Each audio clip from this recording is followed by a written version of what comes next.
Hello and welcome to The Understudy, the channel that teaches you everything about musical theater. My name is Philippa, and today I will read from Broadway Musicals, The 101 Greatest Shows of All Time by Ken Bloom and Frank Blasnick. To get the full version of the book, I recommend getting the physical copy, as images and certain inserts from the book won't be displayed here. I do not own this material, I'm just reading from a place of entertainment and education, and I will not edit these audio recordings as I go, so you will get the unabridged version. Today, we will go through section E. Evita opened on September 25, 1979 at the Broadway Theatre with 1,567 performances. Produced by Robert Stigwood, produced in association with David Land. Music by Andrew Lloyd Webber, book and lyrics by Tim Rice, musical director Renee Weigert.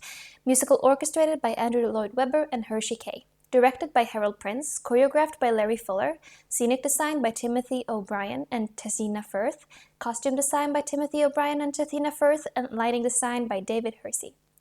Synopsis. Celebrity take many forms and can come from the most unlikely sources. The teenage Eva Duarte sees performer Agustin Magaldi as her ticket out of the slums and into the big city of Buenos Aires. Only the beginning of her plans for greatness. Unceremoniously dumping the singer, she becomes a second-rate actress. She develops contacts and finds in the small-time politician Juan Perón exactly the moldable man who can lead her to her dreams. She makes short work of Perón's 16-year-old girlfriend and pushes her lover up to the political ladder to the presidency of Argentina. It's still not enough, for Eva doesn't want to be just a faceless first lady. She invents an image of herself in the public's mind, promising good while delivering only evil, nevertheless establishing herself as a saint to the masses. Still hungry for the heroine-like effect of power, she goes even further, naming herself vice president. Faced with suspicion and rising political opposition, she undertakes her greatest sacrifice. She dies, achieving immortal fame, and the Argentinas cry for her. Cast: Eva, Patti LuPone. Che, Mandy Patinkin. Perón, Bob Gunton. Magaldi, Mark Sayers. Perón's mistress, Jane Oringer. Evita grew out of an idea that was exploited quite successfully by the Andrew Lloyd Webber and Tim Rice, the concept album. The team had previously produced a concept album titled Jesus Christ Superstar, which led to a stage mounting, but the idea didn't originate with Lloyd Webber and Rice. In the late 1950s, there was an album titled Clara that featured Betty Garrett, adapted for Broadway in 1960s, under the title Beg, Borrow, and Steal. There was also a musical version of Tom Jones issued on LP, but it was never produced. The albums of both Superstar and Evita were smash hits on their own, and when the shows were produced, audiences entered the theater humming the scores. Don't Cry for Me, Argentina became a pop hit on the British charts, and popular singer Barbara Dickson covered Another Suitcase in Another Hall to great success. Producer Robert Stigwood had the good sense to hire Hal Prince, a master of the concept musical, to direct Evita. The show, barely more than a string of songs with hardly a libretto, cried out for Prince's talent for creating dramatic stage pictures and his instinctual recognition of the important beats in the action. It is no accident that the fans of Evita remembered favorite scenes as if they were snapshots in their brain. Evita standing with hands raised on the balcony, the musical rocking chairs, the art of the possible, the dramatic chiaroscuro of New Argentina, and Che's bitter mockery of the masses mourning Evita's death. Prince and his designers employed film, harsh shadow-filled lighting, multi-layer scaffolding, and cinematic staging, with the use of various social strata of Argentina as characters in their own right. Evita was a mesmerizing, unforgivable illustration of a human being's increasing hunger for adoration and power, and even though history books excoriate Santa Evita, we, as an audience, are nonetheless drawn to her single-mindedness. Che tries to warn us of her evil, but we can only sense her charisma. Hal Prince's canny use of theatrical magic turns the audience into the masses. We know the evil, but choose to bask in the flair theatricality of the moment. Oh, what a circus indeed. Patti LuPone. Patti LuPone, who achieved stardom with a singing voice that combined stunning range and strength and sometimes questionable diction, started her career as a dramatic actress, performing with John Houseman's acting company. After the out-of-town closing of The Baker's Wife and quick closing Working, she rocketed to the top with her performance as Eva Perón in Halprin's Evita. After a 1984 revival of Oliver, she appeared in London at the Royal Shakespeare Company as Fantine in the original London production of Les Miserables, continuing to the States for the Lincoln Center revival of Anything Goes. After a hiatus from the stage, during which she starred on the television's Life Goes On, she was tapped to reunite with Andrew Lloyd Webber and Trevor Nunn for the London production of Sunset Boulevard. Contracted to move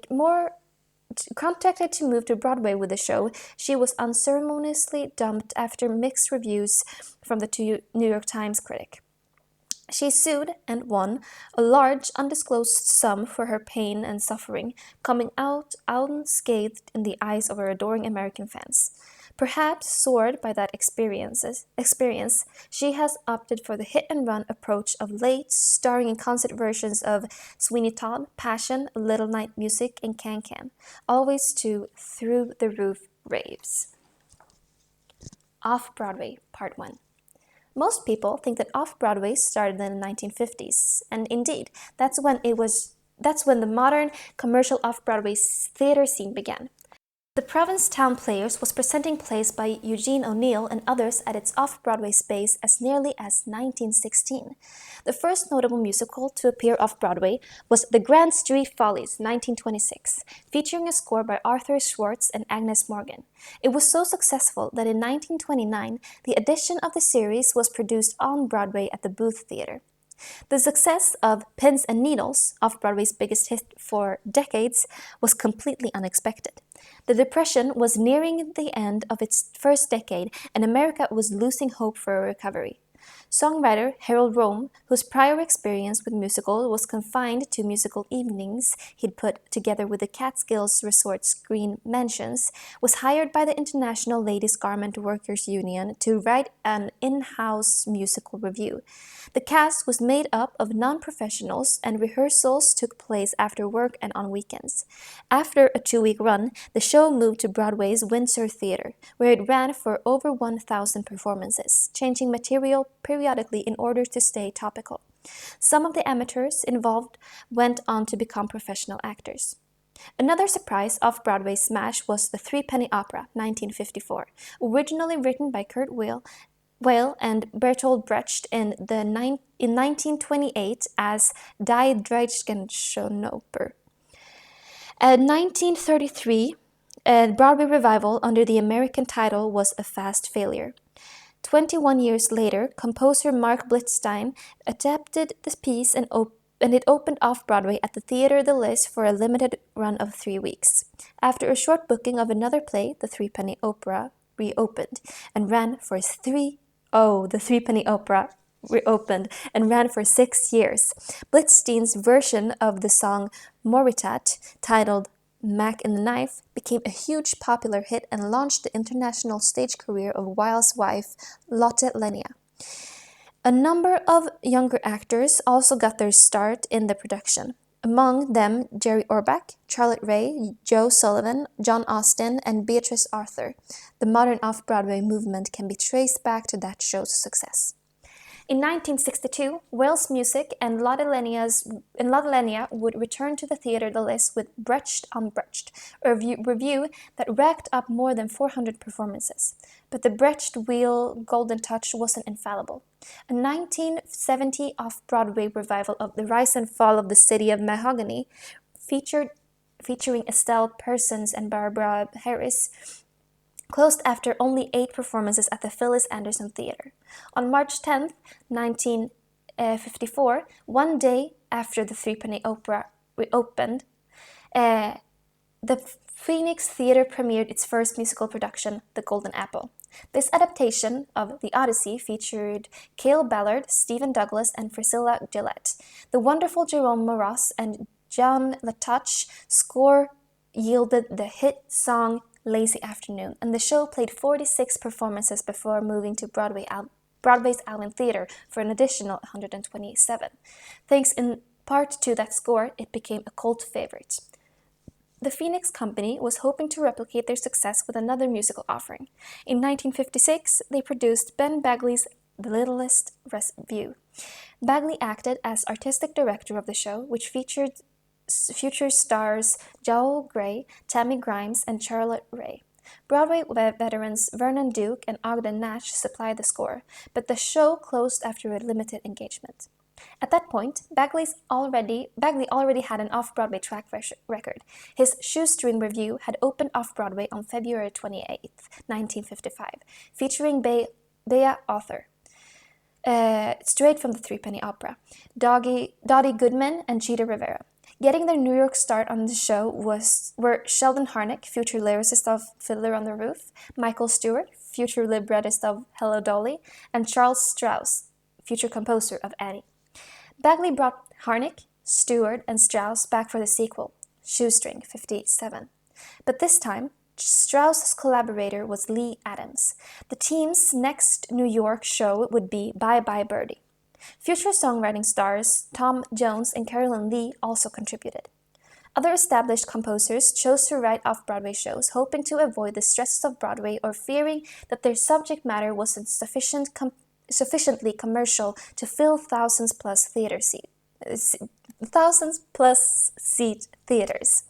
Jerry Herman got his start composing 3 musical revues: 1954's I Feel Wonderful, 1958's Nightcap, and 1960's Parade. The next came his Broadway success, Milk and Honey, before his next Broadway musical, a little something titled Hello Dolly. He returned to off-Broadway for Madame Aphrodite, a somewhat experimental show that played the Orpheum Theatre for a scant 13 performances in 1961. Producer Julius Monk's series of musical revues were not quite off-Broadway.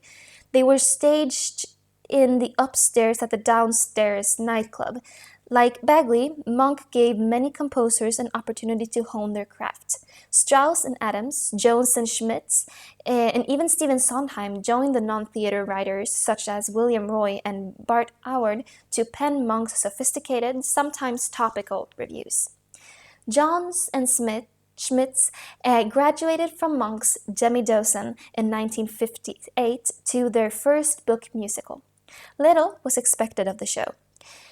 Jerry Orbach, who had previously appeared in the famous revival of The Threepenny Opera, was the biggest name attached, and even he wasn't exactly a household name yet.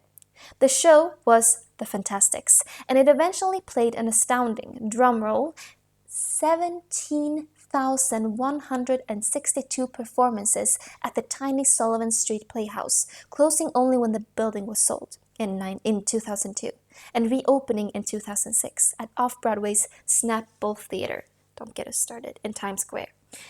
It recently celebrated its 50th birthday, outliving its original star. The same season, 1959-1960, saw over a dozen musicals and revues open off-Broadway, including Rick Besoyan's spoof of operettas, Little Mary Sunshine, featuring a cast of 20 headed by Eileen Brennan and John McMartin at the start of their careers. Earnest in Love, a musicalization of the importance of being earnest, got better reviews than The Fantastics and spawned a cast album on Columbia Records, but it was nowhere near as successful. Revivals were a favorite of off-Broadway in the 1960s. The 1959-1960 season included a revival of Jerome Kern's Leave It to Jane, which ran for 2 years. Cole Porter's Anything Goes was successfully revived at the Orpheum Theatre in 1962, starring Hal Linden. Liza Minnelli made her professional debut in the 1963 revival of Best Foot Forward, and that year's remounting of Rodgers and Hart's The Boys from Syracuse ran for 500 performances. Bagley ultimately turned from original revues to a whole new genre, the catalog review, in which the output of one composer or lyricist is trotted out to fill an evening. In 1965, Bagley's The Decline and Fall of the Entire World as Seen Through the Eyes of Cole Porter opened with a cast of current and future Broadway performers, including Kay Ballard and Harold Lang. The show ran for a year and a half in New York and then became a hit in regional theaters throughout the country. Remember the name of this show because it inspired another one 3 years later. The Mad Show, which opened in 1966, was a musical revue based on the zany humor of the Mad magazine. This brilliantly funny revue featured future stars Linda Levin and Joanne Worley, along with theater stalwarts Paul Sand and Dick Libertini. Mary Rogers and Marshall Barer were responsible for the majority of the score, but Stephen Sondheim, writing under the name Esteban Rienido, added a hilarious parody of The Girl from Ipanema. The late 60s was Off-Broadway's heyday. In March 1967, an unassuming little musical called You're a Good Man, Charlie Brown opened at the tiny theater 80 St. Mark's. It played for 1,597 performances and remained one of the most popular musicals licensed by schools. That same year, a ragtag musical by unknown songwriters opened at the Joseph Pabst Public Theater. No one was ready for the artistic and cultural earthquake that was Hair. The show moved to the discotheque Cheetah before being restaffing for its Broadway opening. The year 1968 was an important one in the history of Off-Broadway, as it marked the opening of the catalog revue Jack Brel is Alive and Well and Living in Paris at the Village Gate on Bleecker Street. The long title was certainly inspired by Bagley Cole's Porter show, as was the concept, but Jack Brel changed theater on Broadway and off. New York Times critic Clive Barnes raved about the unassuming little show, and it became a terrific hit in New York and around the world. There were more big hits off Broadway the same year, including Your Own Thing, an unabashedly lightweight rock musical version of Shakespeare's Twelfth Night. Very much a show of its time, Your Own Thing played almost 1,000 performances. Dames at Sea by George Hamesonth, Robin Miller, and Jim Weiss was an affectionate parody of Busby Berkeley's Warner Brothers musicals. Bernadette Peters, who had starred in the 1967 off-Broadway spoof of Shirley Temple movies Curly McDimple, took the Ruby Keeler-inspired character named appropriately Ruby. Although she had just appeared on Broadway in George M., it was Dames at Sea that she caught the imagination of critics and the public. Was it the roaster of famous authors or the nudity that accounted for the immense success of Oh, Calcutta? Dramatic critic Kenneth Tynan asked Samuel Beckett, John Lennon, Sam Shepard, Leonard Malfi, Edna O'Brien, and Jules Feiffer to write sketches and songs for the production, a wry look at the sexuality that was very much of its moment. The show opened in 1969 at the Eden Theatre and ultimately ran for over 1,000 performances, but its great fame was still to come. It opened in London at the height of Carnaby Street England swings like a pendulum dough era, where it ran for almost 4,000 performances. And that ain't all. Remarkably, a 1976 Broadway revival ran for almost 6,000 performances. Austin Pendleton, Frederica Weber, and Alice Playton received rave reviews from their performances in 1970's The Last Sweet Days of Isaac by Nancy Ford and Gretchen Cryer. The evening consisted of two one-act musicals that humorously examined the angst and neurosis of modern life. Later that same year, Gary Wilman Friedman and Will Holt took letters written by the unprivileged schoolchildren from ages 7 to 18 and made them into an extremely successful musical revue titled The Me Nobody Knows. The show eventually transferred to Broadway, where it was nominated for a Tony Award as Best Musical. In 1971, a little show called Godspell, based on the Gospels of Matthew and Luke, played 10 performances at Café La Mama in New York. It was picked up by producers, and Stephen Schwartz was hired to write an original score. The show was a smash hit and ran for 5 years off-Broadway before transferring to Broadway's Broadhurst Theatre for an additional 14 months. All in all, Godspell ran for 2,651 performances. Tom Jones and Harvey Schmidt. Lyricist Tom Jones and composer Harvey Schmidt are authors of the longest-running professional musical production ever in the United States, the indestructible off-Broadway perennial The Fantastics. The duo's music and lyrics have made their works at once accessible and utterly singular in their innocence and pure melody, with unwavering, unmistakable spirit. Their first Broadway, 110 in the Shade, a musicalization of the play The Rainmaker, had a wonderful aching score on par with the best of Richard Rodgers and Oscar Hammerstein, and featured a true star performance for the ages in the Lizzie of Inga Swenson. I Do was a star-driven musical featuring Mary Martin and Robert Preston under the direction of Gower Champion. The score was lots of fun and had real depth, too. Unfortunately, the best song, Thousands of Flowers, was cut prior to its New York opening. Ed Ames's recording of the sappiest song, My Cup Runneth Over, was a hit match. After that, Schmidt and Jones broke away from Broadway and the commercial theater to pursue their own projects without the stress of commercial success. They opened the Portfolio Studio and produced just the shows that they wanted to write. Among these were The Bone Room and Philemon, the latter of which was broadcast on public television. Another of the Portfolio productions did make it to Broadway. The fascinating yet ultimately perplexing Celebration. It is an extremely personal musical, though parts of the score are excellent. The Portfolio Studio closed after that, and Jones and Schmidt again turned to the commercial theater, though they never have another show on Broadway. Among their later works were the out-of-town casualty Colette, featuring a heroic turn by star Diana Rigg, and a musicalization of Our Town titled Grover's Corners that played in regional theaters before Jones and Schmidt lost their underlying rights. It's a pity, as it contains some of their most heartfelt work. Another show, Mirette, played in regional theaters but never came into New York. Schmidt retired and Jones wrote a musical based on Harold and Maude with Joseph Falcon. Then Jones and Schmidt returned to New York with Roadside, which played at the York Theatre. Tom Jones' most recent project is the musical The Game of Love, based on Arthur Schnitzler's play La Ronde, with music by Jack Offenbach and Nancy Ford. Ben Bagley. Incurably insane is how Ben Bagley described himself. Many of his friends and enemies agree. Bagley was smart and talented, but mighty quirky. He was completely self-made, and his theater instincts and taste were impeccable. When he was 22, Bagley came to New York and produced the Shoestring Revue. Among its many gifts was a genius recognizing talent.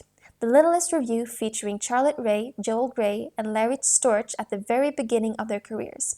Bagley also celebrated songwriters. Vernon Duke and Ogden Nash wrote much of the score of The Littlest Revue when Duke was basically persona non grata on Broadway. Other songs in the Revue score were written by future giants of the musical theater Charles Strouse and Lee Adams and Sheldon Harnick. Bagley was on a roll and he next opened Shoestring 57 in the basement of the Barrybum Plaza Hotel. His greatest success came in 1965 with what generally considered the first Revue spotlight a songwriter's catalog. The decline and fall of the entire world as seen through the eyes of Cole Porter was a smash success. The show was smart and sophisticated. The songs were practically unknown to the average audience member, and the idea struck a chord with Bagley. After his 1958 Shoestring Revue in Fort Worth, Bagley's stage career was over. He spent the next 2 years in rehabilitation, following a bout of tuberculosis. Too fragile to oversee another theater piece, he decided to develop composer reviews for records.